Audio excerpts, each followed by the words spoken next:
राजा हरिश्चंद्र की कहानी जानने से पहले आपको यह जानना बहुत जरूरी है कि सैनी जाति के लोग अपने आप को राजा हरिश्चंद्र के वंश मानते हैं। उनका कहना है कि सूर्य वंश में पैदा हुए राजा हरिश्चंद्र उन्हीं के कुल के हैं और सैनी जाति में सूर्यवंशी नाम की खाप भी है।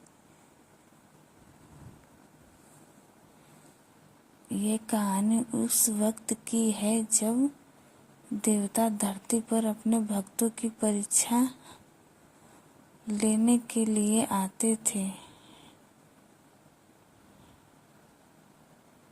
सत्यवादी राजा हरिश्चंद्र स्वयं बिक गए, बेटा मरा हुआ पड़ा था और पत्नी के गला काटने की नौबत आने पर भी अपने धर्म को नहीं छोड़ा। इतनी विषम परिस्थितियों में भी राजा हरिश्चंद्र ने अपने धर्म की पालन की। राजा हरिश्चंद्र की कहानी अत्यंत करुणा से भरी हुई है। आज हम राजा हरिश्चंद्र की कहानी को जानेंगे, लेकिन पहले ये जान लेते हैं कि राजा हरिश्चंद्र कौन थे, उनका इतिहास क्या है।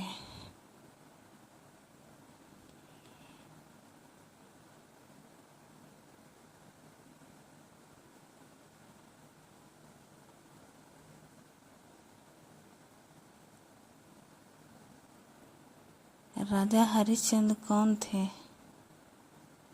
सूर्यवंशी कुल के राजा हरिश्चंद्र अयोध्या नगरी के एक प्रतापी राजा थे। राजा हरिश्चंद्र का जीवन काल सतयुग से संबंधित था। राजा हरिश्चंद्र की पत्नी तारामती थी और उनका पुत्र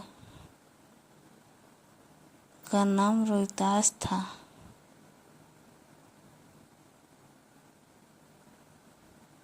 राजा हरिश्चंद्र अपने वचन पर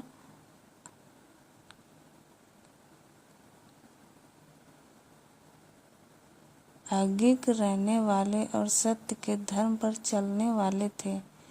राजा हरिश्चंद्र अपने धर्म की मर्यादा को कायम रखने के लिए अपने आप को ही सच मानते थे और उनका पूरा करते थे। परोपकारी राजा हरिश्चंद्र नित्य दान करते थे।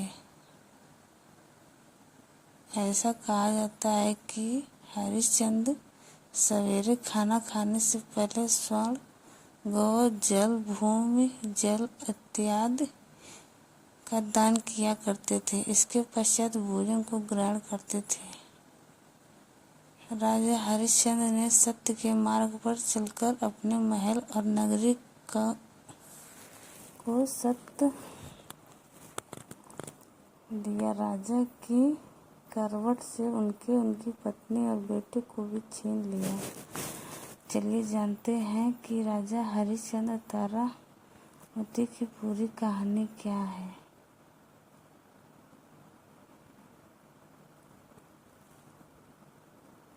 राजा हरिश्चंद्र को स्वप्न आया।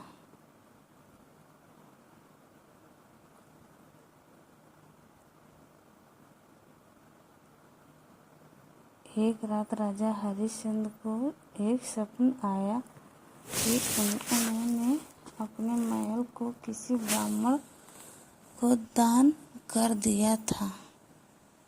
जब सुबह आँख खोली तो वह स्वप्न की घटना को भूल गए। नित्य के काम निपटाकर जब राजा हरिश्चंद्र अपने दरबार में गए तो उस दिन उनसे मिलने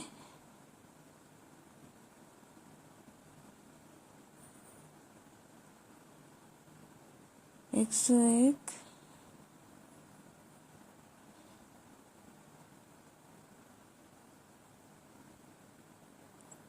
1100 ब्राह्मण के साथ महिषा विश्वामित्र वहां आए। महिष विश्वामित्र के पैर धोकर राजा हरिश्चंद्र ने उनका स्वागत किया। राजा हरिश्चंद्र को अपने स्वप्न की घटना याद आ गई। अपने स्वप्न की मर्यादा को रखने के लिए उन्होंने विश्वामित्र से अनुरोध किया, क्या आप मेरे महल को दान में स्वीकार करेंगे?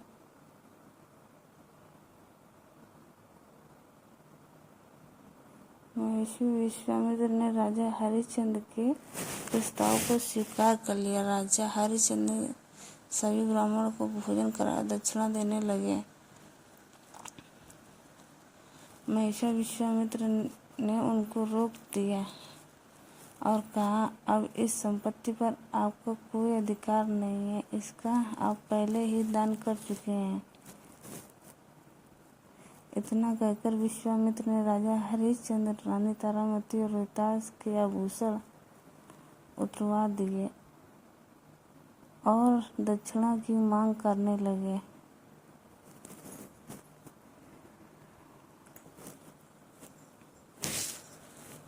राजा हरिश्चंद्र ने निवेदन किया कि मैं पहले आपको सब कुछ दे चुका हूँ, अब मेरे पास देने के लिए कुछ नहीं है।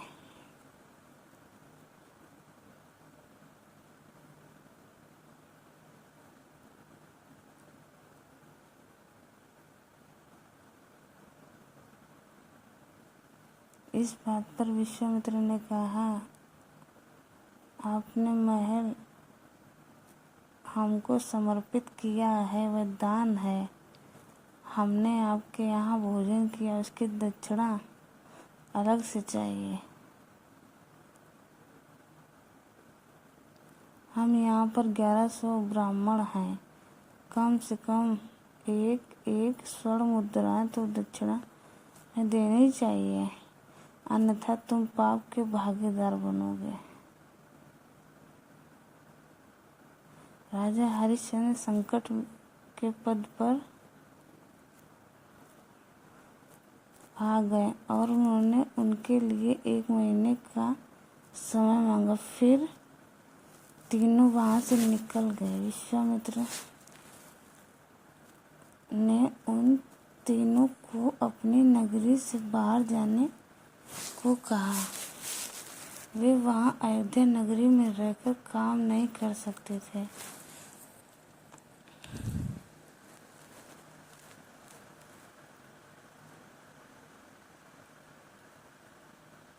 राजा हरिश्चंद्र का पूरा परिवार भीग गया।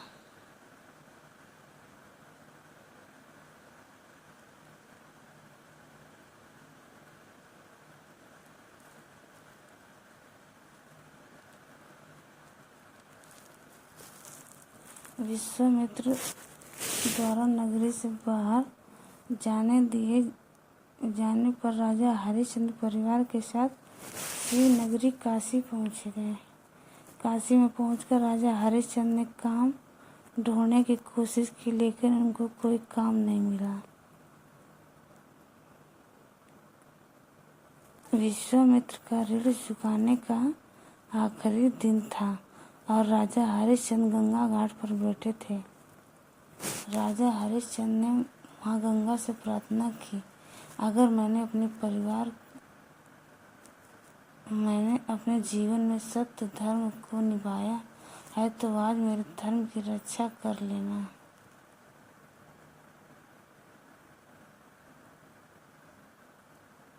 रानी तारामती वहां आई और कहने लगी कि आप मुझे भेज क्यों नहीं देते।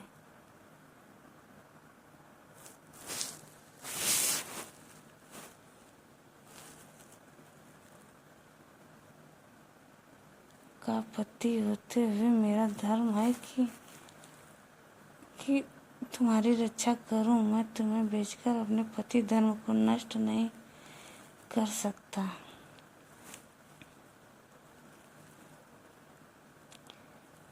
रानी तारा ने अपने पति के धर्म की रक्षा के लिए खुद को बेचने का निर्णय किया और काशी के बाजार में जाकर खड़ी हो गई।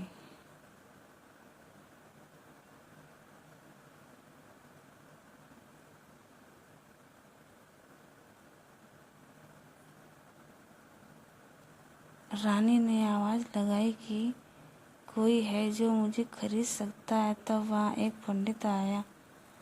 वहाँ पंडित आ गए। पंडित ने कहा कि उनकी पत्नी बीमार रहती है। मेरी पूजा की तैयारी और मेरी पत्नी की सेवा कर सकती हो तो मैं तुम्हें खरीद सकता हूँ। रानी तारामती ने हाँ भर दी और अपनी कीमत मांगी। पंडित ने 500 मुद्राएं देने को कहा। रानी ने उन 500 मुद्राओं को ले लिया और राजा हरिश्चंद्र के चरणों में समर्पित कर दी।